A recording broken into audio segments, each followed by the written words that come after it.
Hola amigas y amigos de Radio Satélite Visión y América Visión, una radio emisora cultural y sin ánimo de lucro. Los saluda Guillermo Longo en un nuevo programa de Segundo Momento, Caminos y Senderos para Reflexionar y Crecer. Espero que tengan una muy buena semana y hoy les traigo un tema que está acorde con los tiempos que vivimos, ¿no? Y es un poco hablar del miedo, de los temores. Una cosa importante a saber sobre los miedos es que no hay especie más miedosa que la humana. Esto es así porque solo el ser humano es capaz de inventar y de inventarse amenazas y también tiene capacidad de revivir peligros que nos quedan, como ya lo hemos hablado alguna vez, grabados en nuestro inconsciente.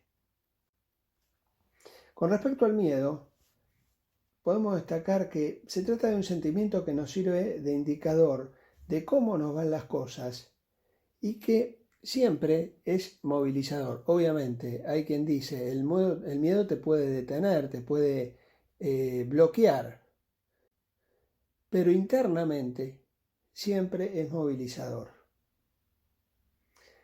Del miedo tenemos que distinguir la angustia, que es un miedo generalizado y sin objeto. Otra característica del miedo es que si bien se trata de una emoción individual, es contagiosa y como sabemos puede, crecer en lo social y expandirse. Por otra parte, tenemos que distinguir que existen miedos innatos, esos miedos con los que nacemos, como nos ocurre por ejemplo con la oscuridad. Obviamente hay algunos de estos miedos innatos que se hacen mucho más fuertes en la etapa de la niñez y que después cuando crecemos, ya a partir de tener una mayor cognición y una mayor experiencia de vida, esos miedos en muchos casos desaparecen. Aparte de los miedos innatos, y acá es donde por ahí están los más complicados muchas veces, son los miedos aprendidos a partir de nuestras experiencias personales. Hablando del miedo y para de alguna manera categorizarlo, podemos decir que hay miedos normales. Estos miedos es cuando tenemos alguno de ellos y son proporcionales a la amenaza que estamos teniendo. Pero también hay miedos patológicos. Esto es cuando nuestra alarma por una situación se vuelve desmesurada, inmanejable y muchas veces repetitiva, ¿no es cierto? También es importante distinguir entre miedo, ansiedad y estrés. Y vamos a hablar un poquito de las emociones. ¿Por qué? Porque el miedo es una de las emociones básicas de todo ser humano y aparte son universales.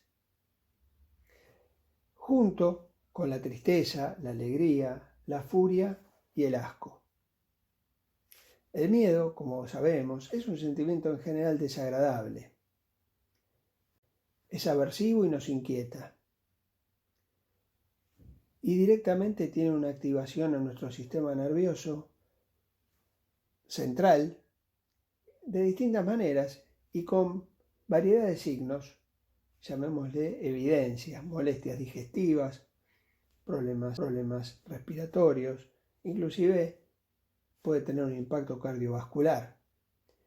Y generalmente cuando estamos con miedo hay un enlentecimiento cognitivo ante la presencia de un peligro determinado, o sea, nuestra capacidad de pensamiento se reduce. Estas características que vemos en el miedo también son características comunes con la ansiedad, que nos acompaña a gran parte de la población mundial y a veces en ciertos momentos aún más. La ansiedad, sin embargo, a diferencia del miedo, se produce ante una situación que supone una amenaza para nuestros intereses, nuestra imagen social o personal. La ansiedad, por lo tanto, en general es provocada por la anticipación de un peligro. Y cuando no existe ese peligro en realidad, nos hacemos más problemas o tomamos un temor por algo que no sabemos ni siquiera si va a ocurrir. ¿Y esto qué nos genera? Angustia. También existe el estrés. Cuando la presencia de acontecimientos sobrepasa los recursos de la persona, no sobrepasa, no lo podemos, gestionar, manejar. Y es un término más amplio que la ansiedad, miedo o angustia, las cuales, en general, son las que nos provocan el estrés. Para algunos autores existen dos grandes pasiones, el miedo y su opuesto. ¿Cuál es? Es la esperanza. La esperanza definida como la confianza en que sucederá lo que deseamos. El antídoto del miedo, dicho de esta manera, sería la esperanza. Ahora, cuando no hay esperanza y se cree que no hay salida posible a una situación, entonces el miedo se transforma en pánico y pudiendo llegar a una depresión. El miedo, como dijimos, cumple también una función importante en la educación y muchas veces está en la base de todas las religiones. También en la función política hay gente que cumple con, de alguna manera, el acceder al miedo para, ejercer su, entre comillas, poder político sobre las poblaciones. En muchos casos se ha visto que políticos han utilizado con frecuencia el miedo para unificar y enardecer a una nación. El miedo y el odio son rápidos cementos. Las conspiraciones, los enemigos poderosos, las amenazas reales o ficticias unen y mucho. Hay además una conocida ley sociológica según la cual cuando una sociedad siente miedo, aspira a tener un brazo fuerte que la salve y está dispuesta a cambiar libertad por seguridad. Un psicólogo llamado Kurt Goldstein, que fue testigo de la época hitleriana, escribió: no existe mejor medio de esclavizar a la gente y destruir la democracia que crear en las personas un estado de miedo. Quienes tenemos algunos años, sabemos que en muchos países, en muchísimos países, esto ha generado dictaduras, ha generado superpoderes en gobiernos inspirados de alguna manera en el miedo, y una vez instaurados en el poder, sembrando el terror. Entonces vemos que el miedo, como decíamos al principio, se puede volver un tema social que es contagioso, y que las grandes masas pueden ser dominadas también desde el miedo. El miedo también para el ser humano es una forma de percibir el mundo. Hay mucha gente que vive constantemente desde el miedo, con el miedo y por el miedo.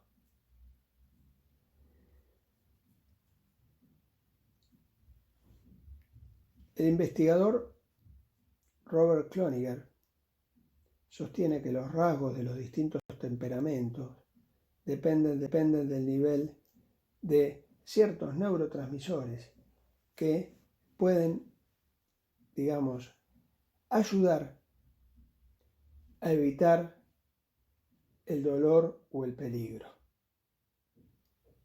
También se habla que ciertas investigaciones han demostrado que hay un tema de herencia genética que nos impacta en nuestra forma de ser, y por ende también el miedo puede transferirse de alguna manera de generación en generación por lo que llamamos siempre la epigenética, que ya hemos hablado en algún otro programa. Sabemos que hay hábitos que transforman el carácter de las personas. Hoy hay mucho debate sobre el tema de estos hábitos que hacen, por ejemplo, a reponernos de situaciones de miedo y de situaciones negativas en nuestra vida. Y la palabra que se ha puesto, por así decirlo, de moda es la resiliencia, que es la capacidad especial de resistir y reponerse a los traumas que tienen algunas personas. O sea, podemos decir que muchas veces para salir de situaciones de miedo, situaciones de alto miedo y de exposición al miedo durante mucho tiempo, la habilidad que tiene el ser humano para salir de esas situaciones es la resiliencia. Hay un gran interés en comprender los mecanismos que subyacen a esta capacidad que tienen algunas personas para sobreponerse ante la adversidad. El autor de algunas teorías, por ejemplo, mejor dicho, la autora de una teoría, por ejemplo, Judith Jordan, sostiene que la capacidad de la empatía se basa en el poder de la persona, en la conciencia de la propia capacidad y el aprendizaje de la valentía. Como dijimos, el miedo, de alguna manera, es la anticipación de un peligro y deberíamos saber que para el miedoso todo es una amenaza, todo se constituye en una amenaza. Entonces, este concepto creo que es importante a la hora de relacionarnos. O sea, entender esta situación por la que atraviesa una persona con temores nos puede ayudar a que si detectamos este patrón de comportamiento en una persona, saber estas cosas que les comento nos puede ayudar a relacionarnos de mejor manera, a entenderlo, a poder empatizar con esa persona, a escucharlo sin juzgar. Algunas formas de miedo, un tanto desconocidas, pero no por eso menos importantes o habituales, podrían ser las siguientes. Miedo a las escenas violentas. Hay personas especialmente sensibles a situaciones tensas e incluso a gestos o expresiones de furia. Casualmente hace unos días estaba con una persona, estábamos con unos jóvenes compartiendo unos videos de estos que circulan hoy por internet. Y la persona comentaba, me hace muy mal tener que ver estos videos, más allá de que no conozco a las personas, más allá de que son cosas que yo no he visto ni vivo. Hay gente que siente lo que puede sentir la persona que está participando de un evento violento. Y hay gente que con el correr de los años que tiene estos sentimientos, esto se le va fijando o grabando en su mente. También hay gente que tiene miedo a los conflictos.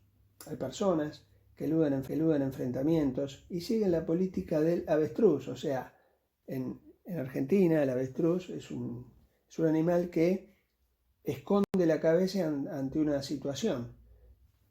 Y prefieren, en el caso de las personas que hacen esta metáfora, esconder la cabeza como el avestruz, prefieren no saber. Son personalidades pasivas con tendencia a la procrastinación, o sea, dejar todo para el día siguiente por miedo a actuar. En este grupo también suelen haber personas con miedo a lo nuevo y miedo a salir de la rutina. Es la gente que uno podría decir, está siempre en tu zona de confort. Si empezamos a entender que la persona tiene una historia y que puede tener estos temores, ya podemos empezar a relacionarnos con esa persona que hasta hoy decimos, Este hombre no le interesa crecer, no le interesa progresar, le interesa quedarse con lo que tiene. Bueno, a lo mejor esa persona está teniendo temores, que por ahí no lo sabe ni contar, o por ahí los tiene inconscientemente y no los puede ni siquiera, no se da cuenta que los tiene, menos los podrá transmitir. Hay personalidades que desean que les manden porque la obediencia es el antídoto para ellos de la ansiedad. Hay gente muy ansiosa que prefiere ser un eterno segundo, un eterno subalterno. Bien, uno podría decir, esta persona no tiene ganas de progresar. A lo mejor es que no puede salir de ese rol, ¿no es cierto? De ser, de alguna manera, tener que obedecer a otro. El miedo a tomar decisiones también podría encontrarse en lo que se llama el síndrome de Peter Pan. Este síndrome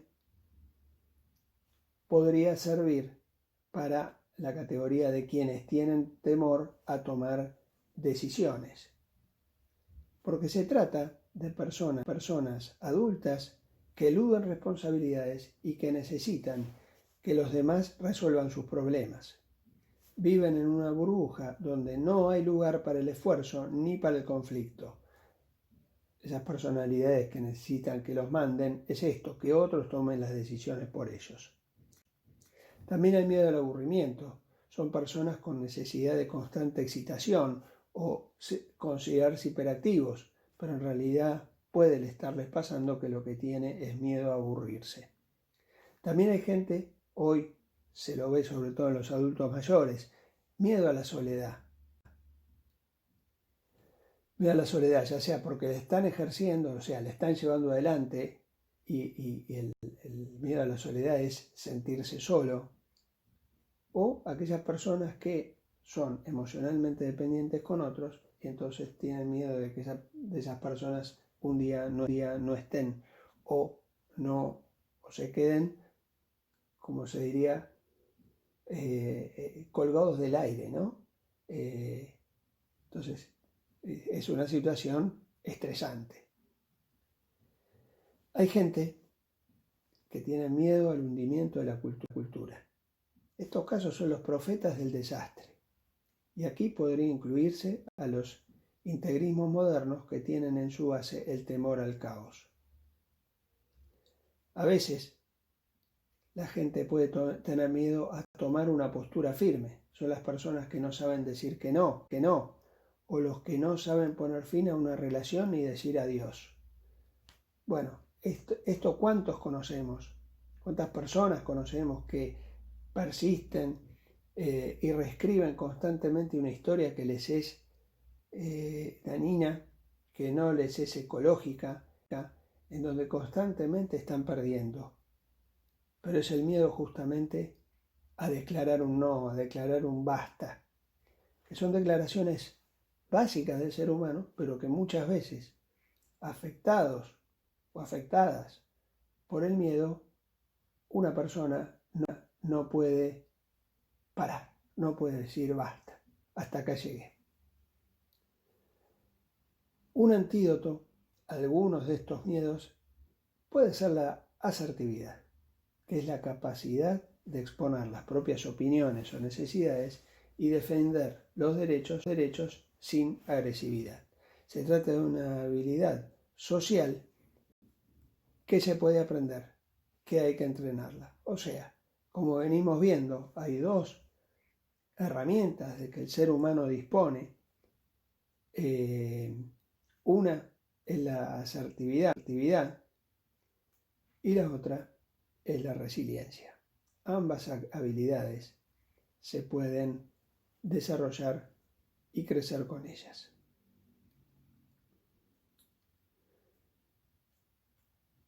Un poco yendo a la parte, digamos, de los miedos patológicos, digamos, obviamente lo que yo les comento es una visión general y obviamente si les interesa profundizar, tienen que o bien leer otros materiales más profundos, o bien hablar con un psicoterapeuta, un psicólogo, un psiquiatra.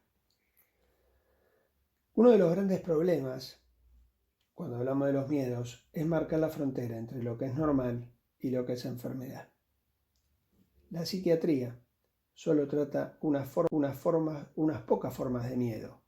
Por ejemplo, el trastorno de pánico, las fobias, el estrés postraumático, trastornos obsesivos compulsivos y trastornos de ansiedad generalizado.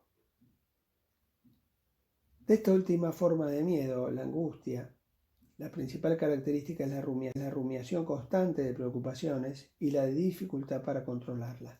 La rumiación, de alguna manera, es el estarnos hablando internamente con un diálogo interno mental de las preocupaciones, los miedos y las dificultades para controlar estas situaciones. Se desmonta una preocupación e inmediatamente surge otra. En la angustia, el organismo está activado por el sistema simpático, es decir, preparado para actuar, pero no actúa. Lo único que hace es rumiar y hacer planes sin conclusión. Imagínense el gasto mental y energético que lleva el cuerpo de una persona que está en esta situación constante. El gran remedio de la angustia es la acción. Por eso podemos decir que aparte de cualquier tratamiento psicoanalítico que se pueda abordar, es necesario la acción constante. Bien. Quizás, ya para terminar, esperando que les haya gustado este abordaje simple sobre los miedos, quizás hay algunas prácticas que pueden ayudar y ayudarnos para gestionar los miedos. Por ejemplo, distinguir los miedos amigos de los enemigos. Los amigos, como decíamos, nos preparan para afrontar el peligro, para salvar eventualmente nuestra vida y la de los demás. Un segundo punto sería que saber que la persona que tiene un temor, un miedo, no es ese miedo. Entonces, nosotros no somos nuestro miedo, solo estamos atravesando una situación de temor. Entonces, darnos cuenta de esto implica que podemos pedir a los demás que respeten nuestros miedos, como cualquier otra de nuestras dolencias que pudiéramos tener. Otra acción podría ser declarar la guerra a los miedos enemigos. Para esto, lo que hay que tomar es una postura activa. Contra los miedos lo que hay que hacer es acción. El no accionar, el quedarnos quietos, el quedarnos inmóviles, seguro que no nos va a alejar del miedo. Si lo piensan un minuto, sin saber nada de psicología ni ningún estudio, si uno no se mueve y no acciona, el miedo seguramente va a seguir creciendo, ¿no? Otra de las cosas que se pueden hacer es conocer esos miedos enemigos y a los miedos aliados, analizando las falsas creencias que subyacen a estos miedos. Cuando uno va evolucionando, si uno se fija, está pensando como ejemplo, imagínense cuando eran chicos y uno tenía unos temores, cuando uno va evolucionando, cuando éramos chicos nos decían, va a venir el hombre de la bolsa o va a venir a pasar el hombre lobo. Y uno después, a medida que va evolucionando, va viendo que esos eran creencias, que eran cuentos, que eran metáforas que nos iban diciendo. A partir de ahí uno evolucionó y esos miedos desaparecen. ¿Por qué? Porque de alguna manera pudo digamos, enfrentar esas supuestas creencias que tenía, que fueron, digamos, impuestas por nuestros mayores que nos iban contando esas historias para darnos temor. Un poco la cultura del miedo en algún sentido, ¿no es cierto? Bien. No puedes colaborar con el enemigo, con el miedo enemigo. Reconocer el miedo que hay detrás de algunas excusas que nos sirven para no enfrentarnos a situaciones temidas. O sea, fíjense, a veces a partir de esas excusas que nos damos, estamos como colaborando con el enemigo, le estamos dando mayor importancia a ese miedo y lo estamos rigidizando, lo estamos remarcando, lo estamos casi haciendo crecer a partir de esas excusas que nos generamos para no enfrentar una situación. Otra opción, otra práctica puede ser el fortalecernos, fortalecer el cuerpo, y una forma es, por ejemplo, mediante el ejercicio físico. En general, se habla, los especialistas, de que las personas con tendencia a la angustia suelen eludir el ejercicio físico. Ya lo hablamos en algún programa, los beneficios del ejercicio físico en términos de el estrés, de la baja del estrés, de la baja del famoso cortisol, del poder poner la mente desconectada de los problemas, pensando en un ejercicio físico, en un deporte, los beneficios son incontables. Otra de las opciones puede ser hablarnos como si nosotros fuéramos nuestro entrenador, darnos ánimo a nosotros mismos en más de una situación nos puede levantar. Otra opción sería debilitar al enemigo, a este enemigo que es el miedo, desarrollando el sentido del humor para desactivarlo y exponernos gradualmente, digamos, cada vez más en imagen y en vivo. O sea, hay que desactivarlo e ir contra esos temores desde el humor. También uno podría buscar aliados. Por ejemplo, las redes de apoyo afectivo son, sin dudas, la mejor solución ante muchos problemas. Y una frase que por ahí, con respecto a esto, nos deja pensando es: un hombre vale lo que valen sus relaciones. Bien, creo que no los quiero abrumar con conceptos, creo que hicimos un buen abordaje. Los invito a reflexionar, o sea, no solo sobre lo que nos pasa a nosotros con los miedos. Nosotros vivimos en un mundo de relaciones. Esas relaciones, más hoy, con los tiempos que están corriendo en la humanidad, están, digamos, atravesados por los temores y por los miedos.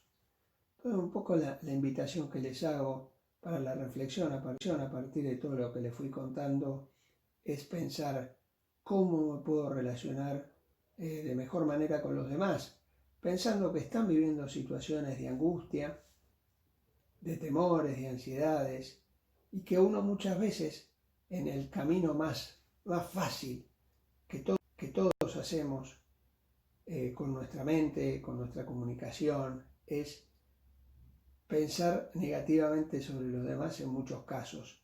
Pensar que la gente no quiere progresar, que la gente está anquilosada, que muchos están sin pegar el salto.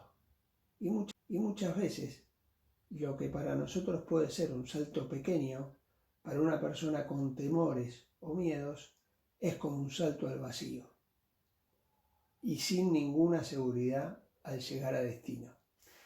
Entonces, bueno, los invito a reflexionar y a ver que esto que comentamos son muchos aspectos del miedo que a veces puede estar inconsciente en las personas. Y como digo siempre, más de una vez hablo, Pensemos en que la gente, la persona en general, tiene una intención positiva en sus acciones. Nadie es autodestructivo, nadie quiere en general dañar a los demás, pero a veces la historia personal, como decíamos recién, las creencias y la propia evolución nos lleva o nos ha llevado a vivir de cierta manera, a reaccionar de cierta manera y a generarnos memorias, llamémosle, que pueden ser traumáticas, también de distinta manera. Y así actuamos en el hoy, en nuestro presente. Creo que entender esto nos puede ayudar siempre a relacionarnos mejor. Bueno, les mando un abrazo. Espero que les haya gustado este programa. Quedamos en contacto. Como siempre, nuestra dirección de mail, segundomomentoradio@gmail.com. Les deseo una gran semana y recuerden el valor que tiene el que tengo enfrente. Un abrazo grande y hasta el próximo programa.